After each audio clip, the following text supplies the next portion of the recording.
pessoal, boa noite. Espero que todos estejam curtindo aí o segundo Congresso Nacional de Genética e Biologia Molecular Online. Eu me chamo Gislaine da Silva Rodrigues e hoje eu vou falar um pouquinho com vocês sobre a importância da biologia molecular para o diagnóstico precoce de doenças infecciosas. Bom, então vou começar me apresentando aqui. Eu sou biomédica, formada pela UniOeste, especialista em análises clínicas pelo Programa de Residência em Farmácia da UEL e atualmente sou mestranda em microbiologia na UEL e sou membro ativo do Laboratório de Biologia Molecular de Micro-Organismos. Então, antes da gente começar a falar, né, da importância em si, a gente precisa relembrar alguns conceitos, né? Então, eu trouxe uma definição aqui do que seria doenças infecciosas. E é alteração e lesões causadas por um ou mais agente infeccioso e pela resposta imunológica do hospedeiro. Então, para o indivíduo desenvolver uma doença infecciosa, precisa necessariamente ter um agente ali infeccioso, algum micro-organismo, podendo ser bactéria, fungos, vírus e protozoários. E, além disso, além dele estar infectado, ele precisa daquela resposta imune, porque acontece que alguns pacientes podem se infectar com alguns agentes infecciosos e não necessariamente desenvolver a doença. Então, ele vai estar infectado, mas ele não vai desenvolver a doença. Então, um paciente infectado e ele ter doença infecciosa são termos diferentes. Nesse slide, eu trouxe exemplos de alguns micro-organismos que vai fazer com que o paciente desenvolva ali uma doença infecciosa.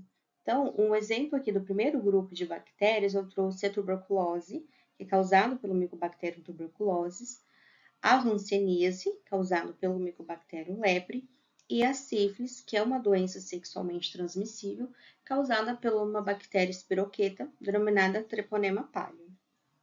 No segundo grupo aqui de exemplos, eu trouxe exemplos de fungos, né? Aqui, inicialmente, a gente tem a candidíase, né? Que é uma infecção causada por leveduras do gênero Cândida, onde a mais prevalente é Candida albicans, Candida tropicalis e Candida parapsilose.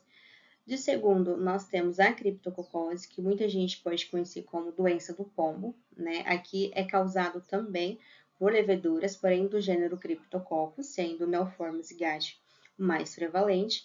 E por fim, eu trouxe o exemplo da aspergilose, né, que é causado por um fungo filamentoso do gênero Aspergillus e podendo variar as espécies. Então, Aspergillus flavius, fumigatus, terreus, pode fazer com que o paciente desenvolva ali uma doença infecciosa por fungos. Nesse terceiro grupo aqui, eu trouxe alguns exemplos de vírus, né? Então, nós temos aqui as arboviroses, os vírus causadores de síndrome respiratória aguda grave, o monkeypox e, por fim, aqui a SIDA, que nesse grupo se enquadra os HIVs positivos. E, por fim, temos exemplos de alguns protozoários que podem causar doenças infecciosas, que temos, né, a leishmania, a malária e a toxoplasmose. Bom, quando se fala de doença infecciosa, a gente tem dois principais problemas que vai atrapalhar no diagnóstico precoce e correto. O primeiro é os sinais e sintomas inespecíficos. Então, o paciente pode ter febre, cefaleia, sintomas respiratórios, diarreia e dores no corpo, que o médico inicialmente não vai desconfiar ali de daquelas infecções. Então, o paciente está com uma tuberculose. Nossa, então febre, cefaleia fechou o diagnóstico. Não, então, muito desses sintomas pode ocorrer em todas daquelas doenças que eu trouxe como exemplo, né? O Covid mesmo também é um vírus que causa sintomas muito inespecíficos. Eu já peguei 3 vezes e as 3 vezes eu só fiquei rouco com dor de cabeça e eu tive colegas que quando pegaram Covid tiveram diarreia, tiveram dor no corpo, febre extremamente alta. Então, são sintomas inespecíficos que inicialmente só desconfiamos de Covid porque estávamos na época da pandemia, claro. Mas, fora esse cenário, né, que era na época atual da pandemia por Covid, a gente não desconfiaria. Seria numa ação uma gripe, ou no caso do meu amigo que estava apresentando muitos sintomas de diarreia, a gente desconfiou até de verme. E um outro problema também é as diferentes vias de transmissão. Então, tem doenças que que a gente pode se contaminar por contato, gotículas, aerosol, alimentos ou água contaminada, pode ter contaminação por via sexual e através de fluidos biológicos. Então, quando a gente está falando de diagnóstico de doenças infecciosas, a gente tem que ter em mente que o teste que a gente for realizar, né, para chegar a um diagnóstico fechar, ter um desfecho clínico, precisa respeitar principalmente esses três requisitos, né, que é a acurácia, o tempo e o tratamento. A acurácia diz respeito ao teste apresentar uma alta sensibilidade e uma alta especificidade, né? E o que seria isso?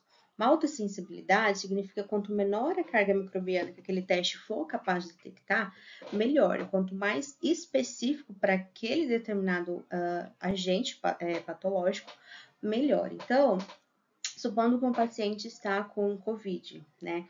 Ele vai lá, faz a coleta e naquela amostra, né, naquela coleta tem uma cópia viral somente. Então, o teste que eu for realizar no laboratório precisa ter uma sensibilidade muito grande para conseguir detectar essa única cópia que eu consegui da amostra do paciente, naquele fluido do paciente, né?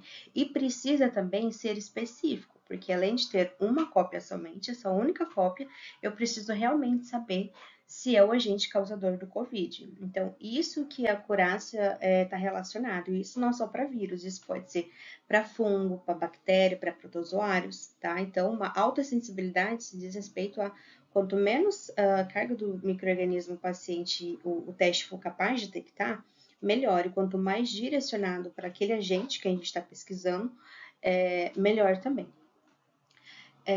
Outro requisito que a gente tem quando se trata de diagnóstico é o tempo, porque quanto mais a gente faz o diagnóstico precoce, a gente melhora o prognóstico do paciente, né? Então, se a gente já sabe o que o médico precisa tratar, ele já entra aqui com os protocolos lá de tratamento e o paciente tende a ter uma boa evolução. Claro que isso não é uma certeza 100%, que diagnóstico precoce realmente vai indicar que o paciente vai ter um prognóstico bom. Mas isso auxilia, né? Então, quanto mais cedo descobrir o que o paciente tem, melhor é o tratamento e o paciente tende a ter uma cura ali um pouco mais rápida. E por fim, o tratamento. Tem técnicas que faz o diagnóstico que também consegue avaliar a presença ou ausência de genes de resistência. Então, com isso, a gente consegue também direcionar o tratamento daquele paciente. Então, se o paciente está com tuberculose, por exemplo, essa amostra dele é encaminhada para o LACEN ou para algum laboratório de referência próximo a uma cidade, e lá nesse LACEN ou nesse outro laboratório vai identificar o microorganismo, né, o agente causador, por exemplo, o Mycobacterium tuberculosis, e também vai vir o perfil de sensibilidade. Então, vai pesquisar ali se tem genes de resistência a determinados antibióticos, e se tiver, já sabe que aquele antibiótico não vai ser muito eficaz no tratamento. Assim, não só para a tuberculose, e isso pode ser ampliado para outros micro-organismos também. Então, analisar se tem ou não resistência vai facilitar no direcionamento do tratamento. Entrando nas técnicas de diagnósticos que existem atualmente, o primeiro que a gente vai comentar aqui é o diagnóstico clínico. Então, o diagnóstico clínico ele é baseado nos sinais e sintomas do paciente. Então, o sinal e o sintoma que o paciente apresenta naquele determinado tempo, naquele período, o médico vai chegar ali em um desfecho clínico. Então, por exemplo, é muito comum esses casos quando você está com uma infecção de garganta ou alguma virose, então você está lá passando mal, com uma garganta doendo, dor no corpo, e vai para a UPA ou para um pronto-socorro, e você fala esses sintomas para o médico, né? Ou no máximo 1 ou 2 dias anterior também, se você estiver apresentando outros sintomas, e ele vai fazer ali o diagnóstico momentâneo. Então, ele vai ver a ausência ou presença de placa bacteriana. Se tiver placa bacteriana, pode ser uma amidalite, né? Uma infecção bacteriana, se não, uma infecção viral. Porém, isso tem algumas desvantagens, né? As principais desvantagens do diagnóstico clínico é a presença do sinal e sintomas inespecíficos, né? Então, uma dor de cabeça, uma dor no corpo, e isso pode ser desde alguma coisa muito simples, como um dia totalmente estressante, até uma coisa extremamente grave. Então, são sinais e sintomas realmente muito inespecíficos. E muitas das vezes, esses sinais e sintomas não é evidente. Então, a gente não, o médico não consegue chegar num desfecho, justamente porque esses sinais ele não é visível, não é palpável. Ele vai ter que acreditar no que o paciente fala. Né? Quando o médico te perguntar se está com dor, sim, é isso. Dor não tem como você quantificar. Quando você vai numa consulta, se está com dor, ele vai anotar dor. Ai, é muita dor, é menos dor, aí isso não, eles não anotam, né? A intensidade da dor. Um outro aspecto negativo é a limitação do diagnóstico precoce. Então, como eu falei, o médico tem esse intervalo, tem essas informações para ele chegar num diagnóstico. E isso, consequentemente, pode levar a um diagnóstico errôneo. E não necessariamente, nossa, só o médico que faz diagnóstico errado, então é ele que precisa melhorar. Claro que não, é justamente porque muitas doenças infecciosas têm sinais e sintomas inespecíficos e às vezes ele não consegue ver, né? E nem quantificar. Por exemplo, se você tiver com uma pintinhas na pele, consegue ver, nossa, petecas, vou anotar. Porém, pode ser que você esteja passando por algum processo interno de hemorragia que não necessariamente pode ter a presença de petecas. Então, isso que ele não consegue visualizar pode fazer ou não diferença no diagnóstico, né? Porém, isso não está ali no momento, então ele não vai considerar esses sintomas, né, esse sinal. Dando sequência aqui, agora a gente vai falar do diagnóstico laboratorial, né? Então, ele consiste na análise microscópica, né? Então, a gente vai conseguir visualizar o agente causador daquela infecção no microscópio e a cultura, a gente vai conseguir cultivar, né? Quando for possível fazer o cultivo desse micro-organismo e quando a gente consegue visualizar esse micro-organismo em cultura, a gente considera ali a técnica padrão ouro, porque a gente vai estar vendo diretamente o agente etiológico ali da doença, tá? Porém, assim como tem desvantagens no diagnóstico clínico, no laboratorial também tem.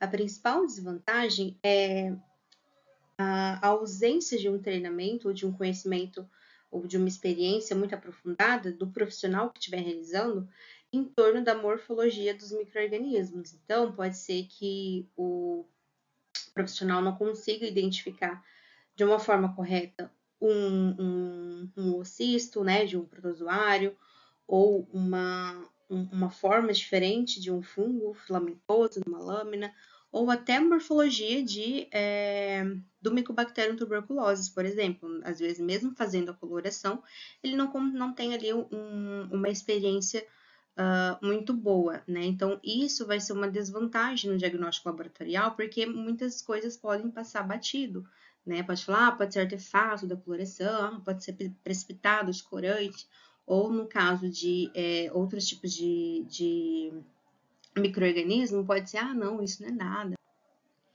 E isso impacta diretamente no diagnóstico, né? Em fechar lá, em ter um desfecho clínico favorável.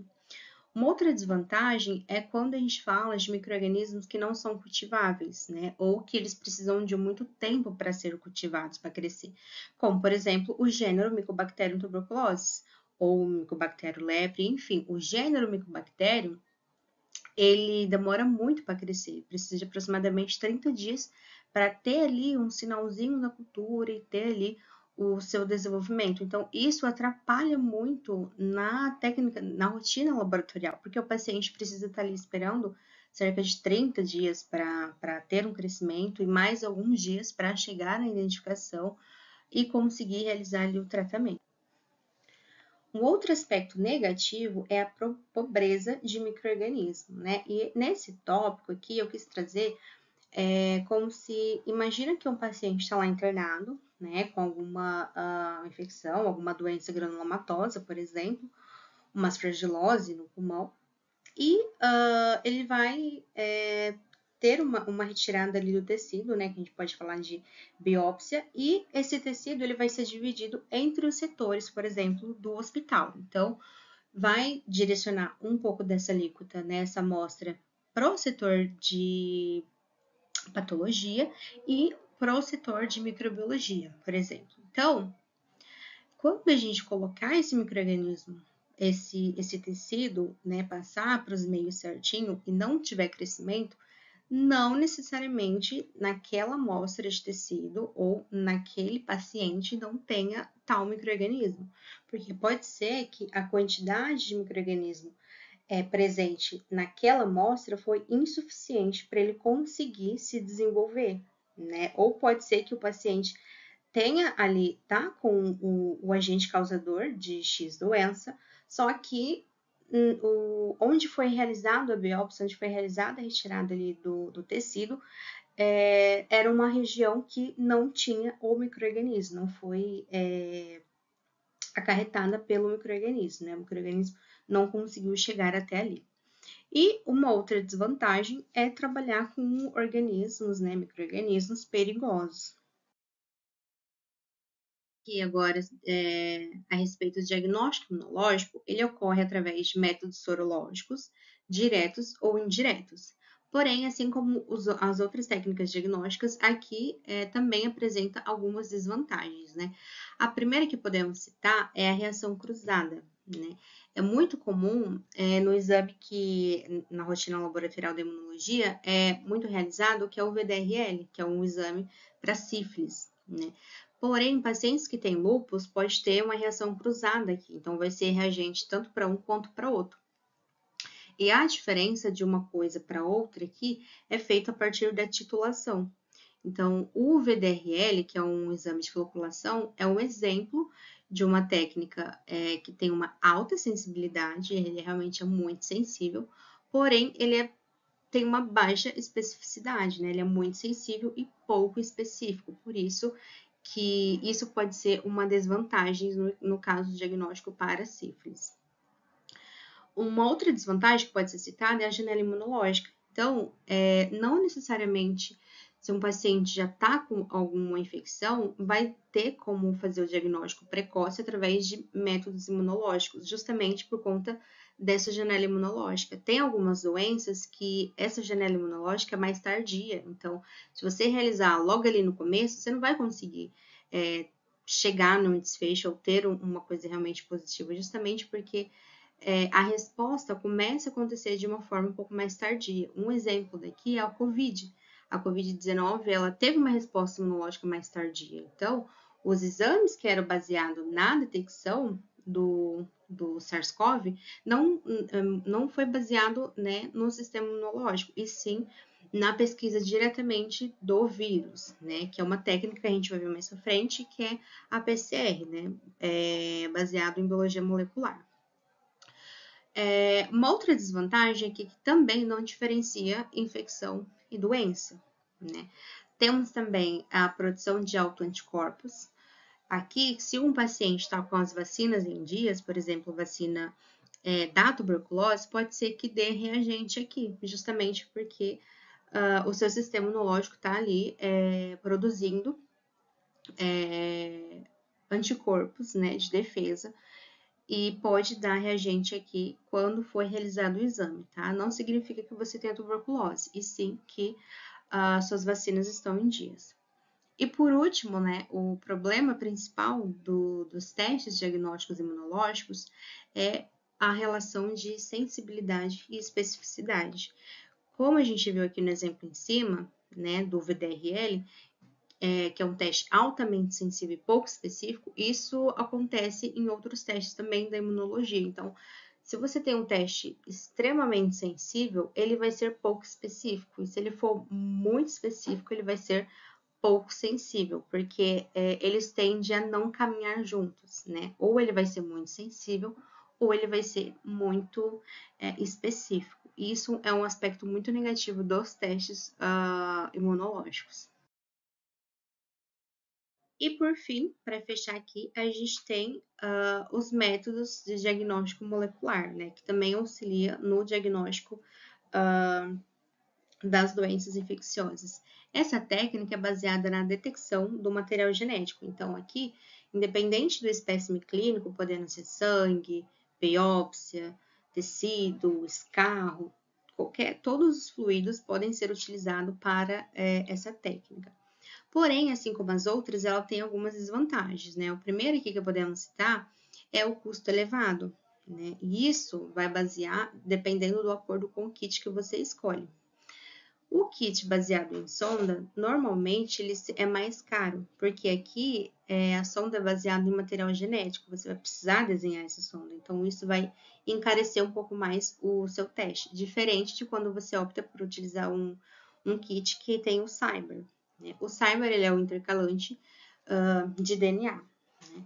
Outras coisas que podem chegar a encarecer o uso dessa ferramenta diagnóstica dos exames moleculares é utilizar os materiais DNAs e RNase free. Então, microtubos, tubos cônicos, ponteiras, tudo precisa receber um tratamento especial para não ter contaminação, né? E uma outra desvantagem é a necessidade de equipe e infraestrutura especializada. Nossa, mas precisa de um laboratório muito chique, muito tecnológico? Não, aqui eu trouxe esse tópico mais como na infraestrutura, um refrigerador específico para os reagentes, uma máquina de gelo, né? Bancadas ou um lado do laboratório segregado só para realizar a extração do material genético, para aí sim realizar os ensaios moleculares, e uma pessoa que foi treinada para isso. Então, uma pessoa que vai tomar cuidado com a amostra, vai evitar a contaminação dessa amostra ou contaminação cruzada entre essas amostras, né, entre os pacientes, e é justamente isso que encarece, mas aqui, né, nesse tópico de uma equipe e infraestrutura especializada, não é nada de muito chique, desses negócios muito tecnológicos, é mais voltado para ter um cantinho ali da biologia molecular mesmo. Então, aqui, só para relembrar, eu trouxe a estrutura geral dos ácidos nucleicos. Então, aqui a gente tem o grupo fosfato, né, que é a partir desse grupo fosfato que vai ter as outras ligações dos nucleotídeos. A pentose, que é caracterizado aqui pela presença do OH. Esse OH é o que vai dar a estabilidade do DNA, né? Quando é RNA, é só o H aqui, então por isso que o RNA é um pouco mais instável. E aqui a gente tem as bases nitrogenadas, né? Que aqui que vai ter a alteração de ácido nucleico para ácido nucleico. Então, a guanina vai ter um formato, citosina vai ter um formato, timina vai ter outro formato, e assim por diante. Bom, aqui eu trouxe esse slide para a gente relembrar o processo de replicação para conseguir entender as técnicas mais adiante. Então, relembrando, né, o DNA é uma dupla fita e para acontecer o processo de replicação, a gente precisa ali ter o separamento dessas fitas, né, em fita líder e fita molde. Em um processo em vivo, quem separa esse DNA é uma enzima chamada DNA helicase. Então, a helicase vem, né, tá todo envelopado aqui o DNA, e ela separa, quebra ali as ligações e separa em fita molde e fita líder. Depois, né, dessa separação, precisa existir uma sinalização para saber aonde começa e aonde termina, certo? Num sistema em vivo, a gente tem uma enzima chamada DNA primase. A DNA primase ela vai se ligar numa região inicial, vai sintetizar um primer de RNA, que a gente chama, indicando aonde vai começar aquela replicação. E, posteriormente, vem a eDNA polimerase, fazendo todo o processo de replicação. Então, a DNA primase vai sintetizar o primer de RNA para indicar para a DNA polimerase onde vai começar todo esse processo de replicação. Quando a gente está falando de uma amplificação em um sistema in vitro, né, a gente vai amplificar um fragmento específico de DNA, né? E uma das técnicas que é muito utilizada para isso é a reação em cadeia da polimerase, que é a PCR. Então, a PCR a gente vai amplificar um fragmento específico de interesse nosso. No sistema em vivo, como começa, né, a separação ali da fita líder e fita molde, é a enzima helicase que faz, Num sistema fechado de laboratório, que é in vitro, que a gente fala, esse processo de separação vai acontecer na fase de desnaturação, que é quando atinge uma temperatura de 95 graus, e essa temperatura faz com que quebre as ligações, né, ali de peptídeos, que vai ligar uma fita na outra, e vai acontecer a separação. Quando a gente está falando de um processo in vitro, a gente tem uma segunda etapa que em muitos materiais didáticos ou artigos é chamado de anelamento, mas esse termo é errado, né? Porque é a tradução literal de annealing. Então, o anelamento é a formação de anéis, e nessa etapa não tem a formação de anéis. Então, o termo correto a ser utilizado é hibridação, que é um material genético se ligando ao outro. Num sistema em vivo, que a gente viu anteriormente, isso acontece através da DNA primase. Então, a DNA primase se liga, né, em uma região determinada e vai produzir ali o primer de RNA. No sistema in vitro, no laboratório, a gente precisa sintetizar esse primer. Então, esse primer é a gente que sintetiza. E quando a gente vai sintetizar o primer daquela região que a gente quer amplificar, a gente precisa respeitar, deixar esse primer a uma temperatura de uso de 50 a 70 graus. E é importante a gente respeitar essa temperatura, porque isso vai estar diretamente relacionado com a nossa reação, né? Com a nossa reação realmente dar certo.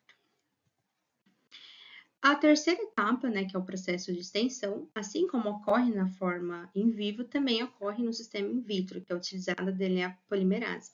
Claro que não é a mesma DNA polimerase do sistema in vivo, mas a enzima é a DNA polimerase. E a temperatura ótima da DNA polimerase é 72 graus. A temperatura ótima da DNA polimerase é 72 graus. Então, aqui, quando a gente desenhar o primer, a gente precisa respeitar esse intervalo de 50 a 70 graus, porque isso vai estar diretamente relacionado com a eficiência da nossa reação. Aqui tem um exemplo, né, de como que acontece. Então, tem um material genético aqui, ele se diferencia, tem as ligações dos oligonucleotídeos iniciadores, que a gente pode chamar também de primers, e tem a síntese de DNA. Depois, esse processo continua e assim por diante. Lembrando que esse processo de amplificação é sempre exponencial, então é 1, 2, 4, 8, 16 e assim por diante. Então, aqui eu trouxe alguns tipos de PCR que existem, né? Todas essas PCRs vai ser o mesmo princípio do que foi explicado anteriormente. Então, vai ter a separação das fitas, a indicação de onde vai começar a reação e a DNA polimerase vir amplificando. A gente tem aqui inicialmente a PCR convencional, que vai ter todo esse processo, depois a gente, para visualizar os produtos amplificados da PCR, a gente vai precisar de um gel de agarose. A gente tem a PCR em tempo real, que em alguns artigos ou material didático vocês podem ver como PCR. A PCR com transcriptase reversa, que a gente chama de RT-qPCR ou RT-PCR. Aqui, nessa RT-PCR, o material que a gente vai ser utilizado para fazer a reação é o RNA, tá? Todas essas outras PCR utilizam o DNA, porém aqui, o material que vai iniciar a reação é o RNA.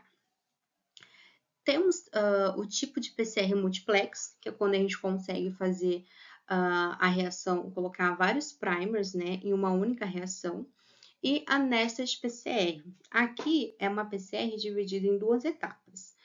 Primeiro, a gente vai fazer a amplificação do material genético e pode chegar a uma identificação de gênero, né? Aqui tem uma PCR de Cândida, que é nested PCR. Primeiro a gente faz a PCR, a gente vai identificar o gênero Cândida e o produto dessa PCR, a gente vai fazer uma diluição e vai fazer uma segunda PCR para a gente chegar na espécie. Então, primeiro a gente identifica o gênero, depois a espécie.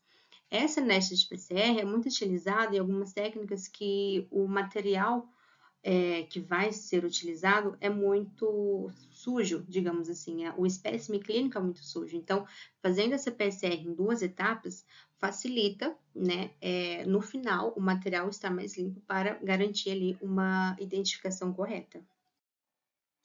Então, aqui eu trouxe um exemplo da interpretação de uma PCR convencional. Aqui a gente tem o gel de agarose, né, nessa imagem exemplificando.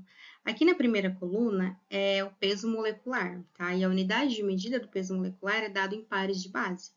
Da segunda coluna em diante, a gente tem as amostras, né, que foi corridas. Então, tudo que foi corrido aqui é o produto que foi gerado da PCR. Então, a gente colocou a PCR para rodar, amplificou aquela região de interesse que a gente queria que amplificasse, e a gente vai correr o gel de eletroflorese para a gente revelar, para a gente realmente ver se está tendo amplificação da região que a gente quer. Aqui, nessa primeira coluna, supondo que esse peso molecular começa com 100 pares de base, então aqui vai ser 100, 200, 300, 400, 500, 600. Então, essa primeira e segunda coluna está amplificando, tá, com cerca de 600 pares de base. Já da terceira em diante está entre 600 e 700. Né? Então, tudo isso daqui, depois a gente vai comparar com o tamanho do nosso amplicon, que a gente desenhou, o tamanho do amplicon do primer, para a gente ver se é realmente a região do nosso interesse. Nessa segunda imagem, eu trouxe uma interpretação de como a gente analisa uma PCR em tempo real. Aqui, a PCR em tempo real, a gente consegue qualificar também se tem ou se não tem, e a gente consegue também quantificar. Diferente da PCR convencional, que a gente só consegue qualificar, né? A gente só consegue liberar presença ou ausência, positivo, negativo. Em tempo real, a gente consegue quantificar. Aqui, nesse gráfico, a gente tem aqui, nessa linha aqui, está até nomeada aqui como threshold. O threshold nada mais é do que o limite, né? A linha que vai determinar o que tiver amplificado para cima vai ser positivo e o que tiver amplificado para baixo vai ser negativo. O threshold é feito com base no controle negativo da sua amostra. Então, você vai colocar na reação um controle negativo, o seu controle positivo e os seus testes, né? Então, as suas amostras ali do paciente ou você está fazendo uma pesquisa.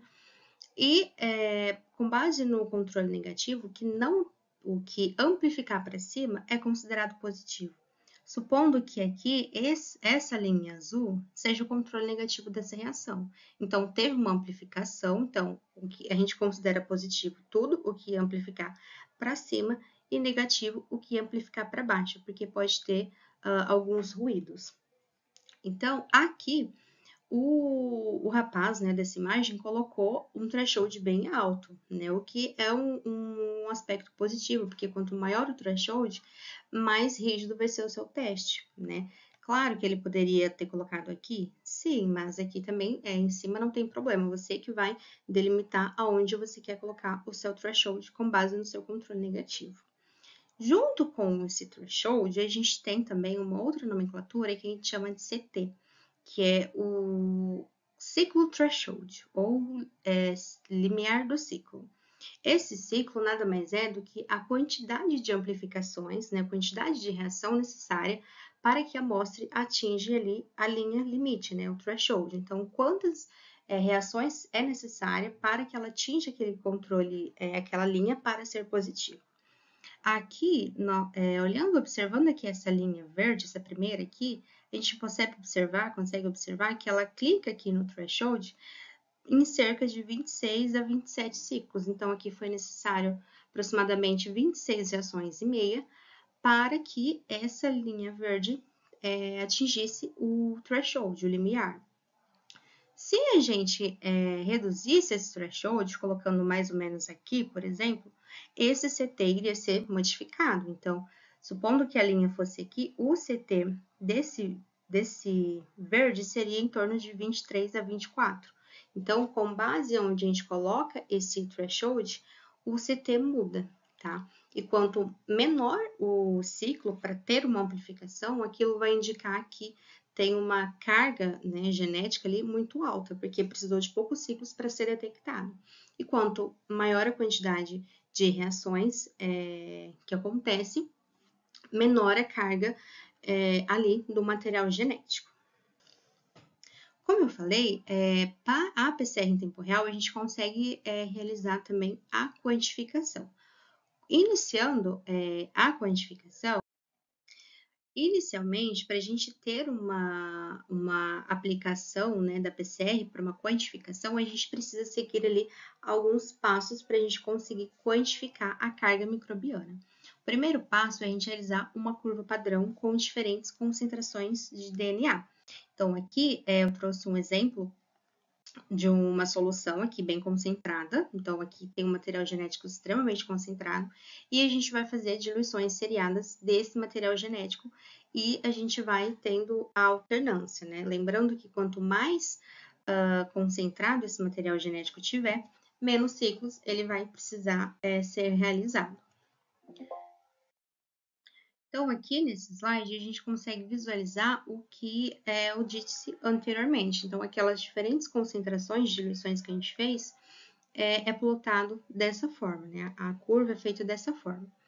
Aqui em vermelho começa do mais, aqui nessa escala começa do mais concentrado para o menos concentrado. Então, aqui está 10/8, 10/7, aqui 6, 5, 4, 3, 2, 1. Né? E a gente consegue observar o que eu disse anteriormente, quanto maior mais a concentração de material genético, quanto maior a carga de material genético, menor é o CT. Aqui em cinza a gente consegue observar o controle negativo e essa linha em preto aqui é o nosso threshold. Então, baseado no controle negativo, o que amplificar para cima é considerado positivo. Aqui a gente tem um CT baixo, né, para o 10/8, então precisa somente de 14 ciclos, em comparação com 10/2, por exemplo, que depois de 34 ciclos começou ali a ter uma amplificação. Então, a gente consegue observar que isso é diretamente proporcional. Então, quanto maior a concentração de material genético, melhor o CT, né? Ao invés, é inversamente proporcional. Quanto maior um, menor o outro. Depois daquela curva de calibração, a gente, no próprio programa, né, do aparelho que vai realizar a PCR, ele fornece uma equação da reta, né? Ele vai fazer uma fórmula ali, e com base nessa equação da reta, a gente vai conseguir fazer a aplicação para a gente ter a quantificação daquele material genético. Depois a gente salva essa corrida como uma corrida padrão, então a gente fez lá todas as diluições, fez a equação da reta, então a gente salva a corrida. Posteriormente, a gente realiza a nossa corrida teste, seja por um experimento, né, a nível de pesquisa ou no laboratório, e depois da gente fazer essa corrida, como a gente está pensando em uma quantificação, a gente pega aquela curva padrão feita anteriormente, transporta, né, ou exporta aquela curva padrão para dentro dessa corrida. Com isso, o cálculo, né, aquela equação da reta vai vir junto. E com base nesse cálculo, o programa vai calcular e vai fornecer quanto que está ali aquela carga microbiana, né? Quanto daquele X material genético tem por ml, tá? Por fim, aqui para finalizar, então a gente consegue observar bastante muitas vantagens da técnica de PCR. Uma delas é uma técnica altamente sensível e específica, e como eu falei, utilizar a biologia molecular para o diagnóstico é uma aplicação muito assertiva, porque ela tem de ser muito sensível, né, com uma baixa carga, tem a capacidade de diagnosticar, e ela é muito específica, né? A gente consegue, por trabalhar com material genético, a gente consegue desenhar ali para determinado patógeno, né? Além disso, a gente tem um diagnóstico rápido, né? Que é aquele slide que a gente conversou sobre a acurácia, sobre tempo e sobre o tratamento. Então, com um diagnóstico rápido, porque é a presença ou a ausência, né, ali inicialmente do material genético de um determinado microorganismo, a gente já consegue direcionar ali o tratamento. Além disso, é uma técnica que pode ser qualitativa ou quantitativa, né, que a gente consegue ver a carga microbiana. E, por fim, a gente consegue fazer a detecção de mutações, né, em alguns genes específicos, e também analisar os genes de resistência aos antimicrobianos. Então, com base na resistência apresentada por determinado patógeno, a gente consegue direcionar o tratamento. Bom, por fim, eu gostaria de agradecer à comissão organizadora do 2º Congresso Nacional de Citologia, Genética e Biologia Molecular, pelo convite de estar aqui conversando um pouquinho com vocês. E deixo aqui meus contatos, né, meu e-mail, caso alguém tenha dúvida, queira conversar, se aprofundar um pouco mais de como que faz primer, como que desenha um primer, como que faz, fica com uma dúvida na PCR, podem entrar em contato, tá? Eu estarei disponível. Obrigada.